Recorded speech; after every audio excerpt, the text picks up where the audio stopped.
Oh, hi, audience. What's up? It's Greg Sestero here to introduce you to the True Blue Riffcast, where they talk about amazing movies, bad movies, and everything in between. So you're listening to the True Blue Riffcast. Enjoy it. Thank you, Greg. This is the True Blue Riffcast with a very special Kickstarter bonus episode. Today is Kickstarter Day. We just learned the lineup for the RiffTrax Live 2020 season. We got a good one, Dave. We got a good one. I'm super excited about this.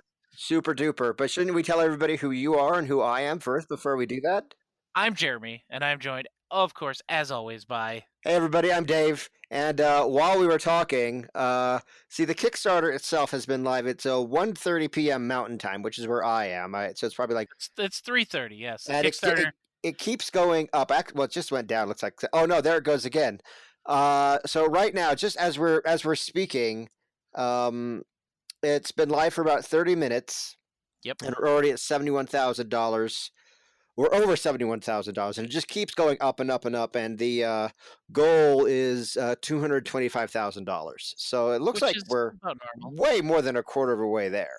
Oh yeah, this one seems to be going quicker than the super last fast. Yeah. Our two live shows this year, we have an MST3K redo, and we have a terrible sequel in a, I'd say, decently well-known horror movie franchise. We're getting Hobgoblins. Hobgoblins. And here's the thing. Let's talk about Hobgoblins first, obviously, because that's the one coming up in June. Yes. It seems to be... We've talked about this on the podcast before. We say that a lot on the podcast. We've talked about this on the podcast before. Yes, quite. But we've talked about the MST3K re-riffs. I even like to call them re-riffs because they're kind of a misnomer because it's kind of its own thing, but it's also a way to bring MST3K fans who are, a little reluctant to come over to RiffTrax, give them a reason to come over. And also, I'm also all for bringing everything under the RiffTrax umbrella that we possibly can.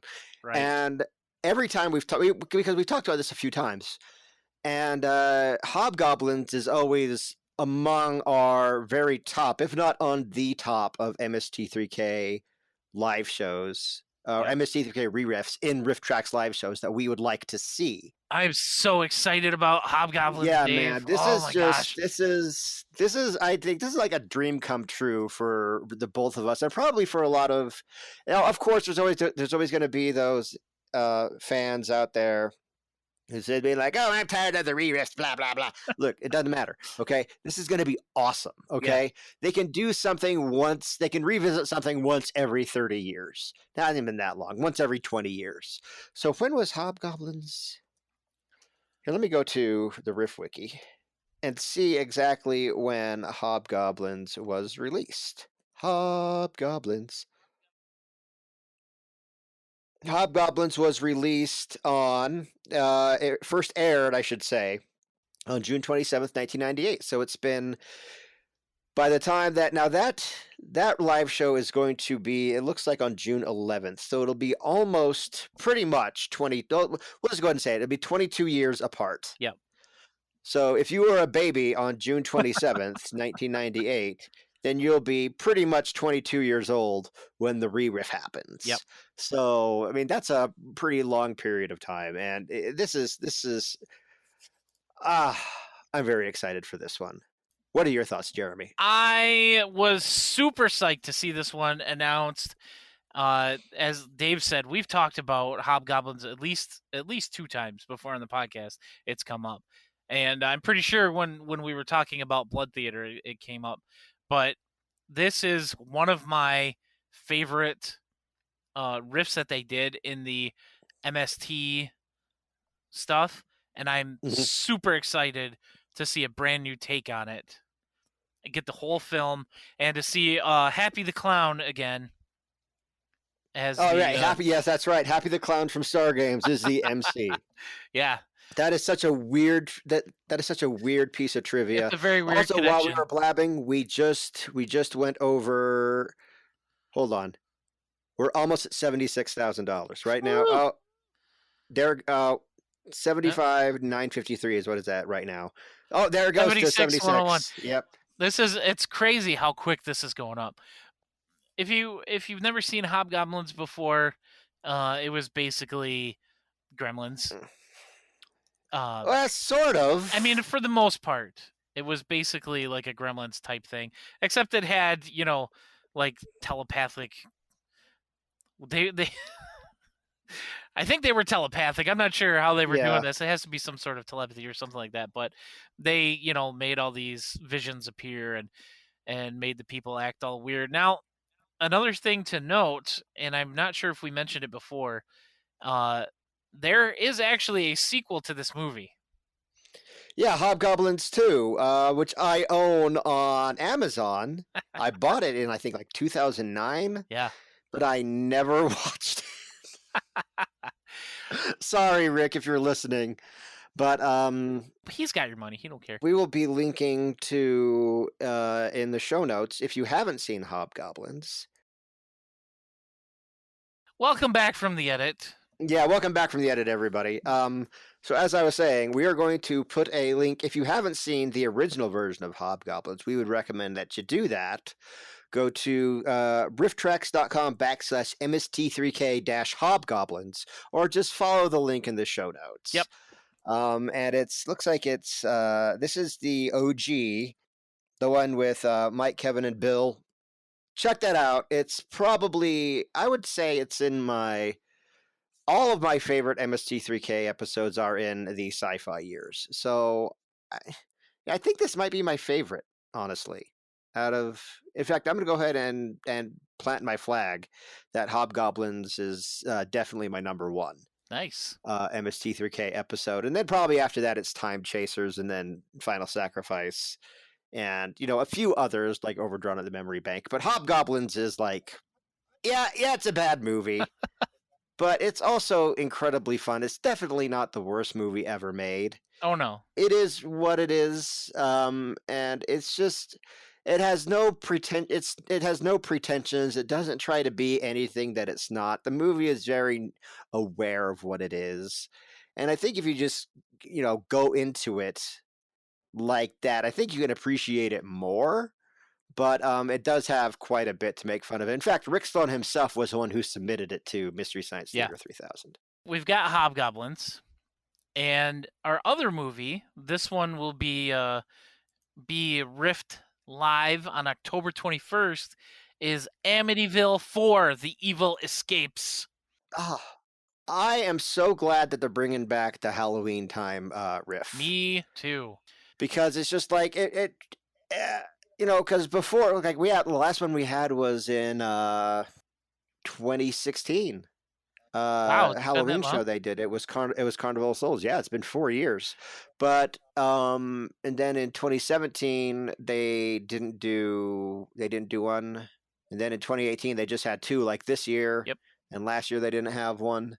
So it's just been basically spring and summer shows, but now we're having a summer show and a fall show. Yay. Now, whereas, back in the olden days, back in the year 2013 and 2014 and 2015, they would have 4 shows. Yeah. As we've brought up before, that's really not feasible for them to do every year. Yeah. I mean, they did it for really a long time. Yeah. Just that all those trips down to Nashville. Yeah. I don't, that it ain't nothing but a thing. We used to get 1 live show a year, if that. Yeah. Yeah. Since like 2009.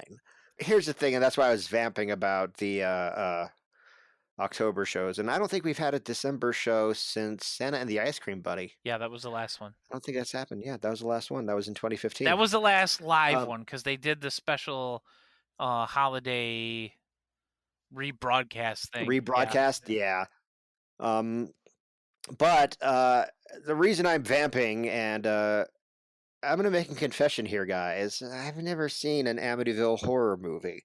I have no idea what it's about. Maybe there's a house, a friendship town of some kind. So I know nothing about this franchise, let alone this movie. So I brought up the Wikipedia page, but I'm going to let you go ahead and talk about this. And then what we're going to do, I just decided right now, is I'm just going to Wikipedia at you the plot. Yeah. So Amityville: The Evil Escapes was the fourth movie in the Amityville series. This one was about a cursed lamp. What?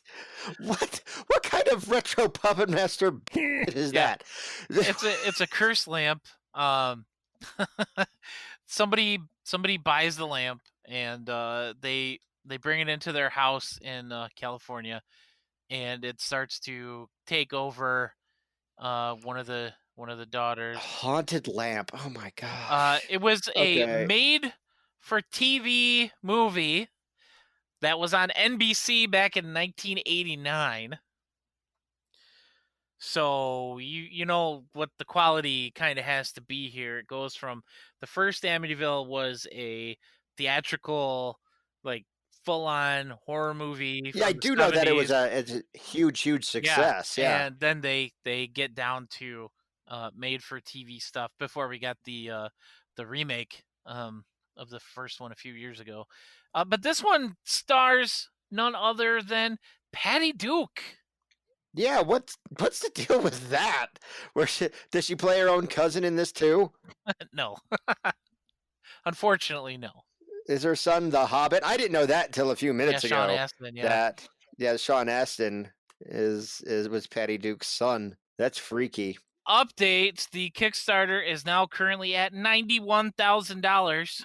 Oh, while I was sitting there talking about something none of you guys will hear, you might be able to get it at the Patreon bonus, that story that I just told. But just now it's 92,000. Wow. Yeah.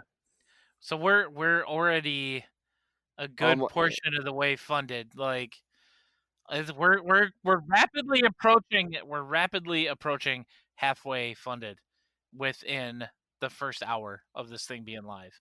It's just climbing and climbing and climbing, and I'm just watching it go up, and I feel really great about this, and I'm really excited about these two live shows.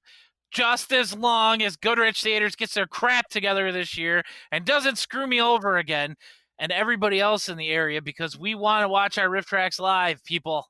I don't know what to tell you, man. Go to Nashville. If I could afford it, I'd be there for both of them, Dave. You know this. Yeah. You know this. I sure do. And honestly, I would absolutely love to be there for Hobgoblins, but that's not going to happen. So this is what Wikipedia has for the plot of... I'm going to try to be as succinct as I can here. This is several paragraphs. And I reserve the right to bail on this at any point. On a rainy night, 6 priests, led by Father Manfred, Norman Lloyd, enter the infamous Amityville horror house and start to exorcise it. One of the priests, Father Dennis Kibler, Frederick Lane, wow, really, is in an upstairs bedroom and begins to bless it when he sees a glowing brass floor lamp. What? As he begins to chant, a burst of energy emerges from the outlet. Oh, no. And the cord into the lamp. The demonic face appears in the large round bulb. What? Kibler is knocked across the room and is unconscious. Oh no. A few days later, the real estate agency decides to have a yard sale, a demonic yard sale. But didn't he tell anybody? By selling items left in the house by the previous owners. So is this famous? Why would anybody buy anything from this place? I don't know. I would have to assume, I've never seen any of the movies, but I have to assume at this point that this house is pretty famous. Presumably several people have died in the house. Yeah. Father Manfred believes that evil spirits are finally gone from the house. Why would he think that? Meanwhile, at the yard sale, a woman named Helen Royce, Peggy McKay, and her friend Rona, Gloria Cromwell, are looking through the items when Helen finds the lamp at only $100. Helen decides to buy the lamp as a birthday present for her sister, explaining that she and her sister sent each other rather ugly gifts as a long-running joke. What? That's They must hate each other. While checking the lamp, Helen cuts her. Oh God!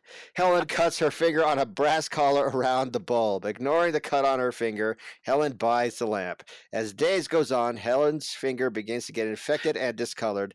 Helen later dies of.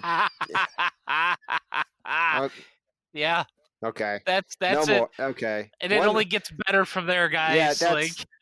okay. Yeah, that's all. Uh, That's she cut her finger and she dies of tetanus.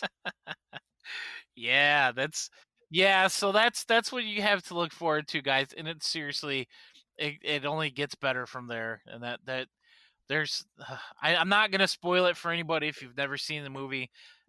Sometimes I like to go into the live shows completely blind and not knowing what to expect from a film if it's something I've never seen before. Other times I feel like watching it. This one, I'm gonna say if you haven't seen it, I would say go in blind on this one, because there's gonna be some things in here that you're gonna see and you're just gonna be like, wait, what? What the hell? I don't know if I can watch this on Rift. I mean, like, granted, I don't know anything about it, but it's just from what we saw, and while we were jabbering, it just went up to $96,000. So probably by the time we're done recording, it's going to be over $100,000. Yeah, definitely. At least by the time this goes live, They might have already funded their goal by then. Who knows? Who knows? But yeah, Hobgoblins and Amityville 4. Both of these shows are getting VOD downloads, which is always a good thing, because sometimes, people in certain areas, they don't get it shown there normally, so they can't see it, and VODs or the MP3s are the only way. And as we've said before, most people do prefer the VODs because it's easier, and you actually, get to see everything, and you get the energy of the audience from the live show. Oh yeah. This is a very exciting live show season. Both of these movies are going to be great riffs. Obviously, Hobgoblins, because we're familiar with that one as MST viewers, and yeah, it'll be a good time had by all who are able to attend. Just as a quick, I don't know if we have anything else left to say about. I mean, you already pledged and I've already pledged. Yep. So we've done our bit, and right now we're at $99,000. Yes. So let's see if we can keep recording until they hit 100,000. What's been your favorite live show so far, Jeremy? Oh my God, Dave! Miami Connection, followed closely by Manos, The Hands of Fate. Yeah. Those are my top two, I think. I don't know. I'd have to sit there. There've been 30. Yeah. I love all of them. I mean, Jack the Giant Killer. That was the first one I ever saw. Jack the Giant Killer is amazing. And mine would have to be live show. Mine would have to be Mothra. Yeah, it's because you were there. Yeah. Yeah, because I was there. I always like to say that, and whenever I can on the podcast, just to rub it in. Probably after that is Manos. And there we go. We just hit $100,000. Yeah, there it is. Yep. Cool. Less than an hour to get to over 100K. Oh, and there it goes again. Yeah. So good job, 719 people. Backers. Keep pledging. Let's get that up to the yep. to the 225 and beyond, because even if you just go with the level where you get the 2 live shows as a digital download, it's $50 if you do that. Mm-hmm. And you get 2 live shows, which are $15 to $20 a piece, depending on if they do like a special high def version or whatever, or if it's just the live show. So that's $30 right there. You get a gift certificate for a riff, and you get a couple new shorts. I mean, that's almost the $50 right there. Yeah. That's all we've got for you today, guys. This was our special bonus Kickstarter related episode, and I'm very excited for this. I can't tell you. I was on the edge of my seat all day waiting for this announcement. And you said you weren't going to find out what it was until we started, and I was just like, that's on you, buddy. Well, it's because I was driving home from work, so I didn't think it would be an appropriate time to try and watch a live stream where they announce stuff. But I had it hooked up to my Bluetooth, and I was just listening to it. Okay. I'm so excited for this, and hopefully my theater chain gets everything fixed, and everybody else who normally goes through Goodrich because they screwed everybody last year. Jeez. I'm not gonna let it go, Dave. I'm not gonna let it go. But I will let this end. I'm Jeremy. You can find me all over the internet, PB and Awesome. You can send me emails, jeremy@trueblueriffcast.com. You can follow the podcast at TBRiffcast. And I'm Dave, a.k.a. Sugar Ray Dodge. Check me out on the web at sugarraydodge.com. Send me emails at sugarraydodge@gmail.com. And we will see you guys for a regular episode next week. All right, awesome. Thanks. See you later. Rock till you die, etc.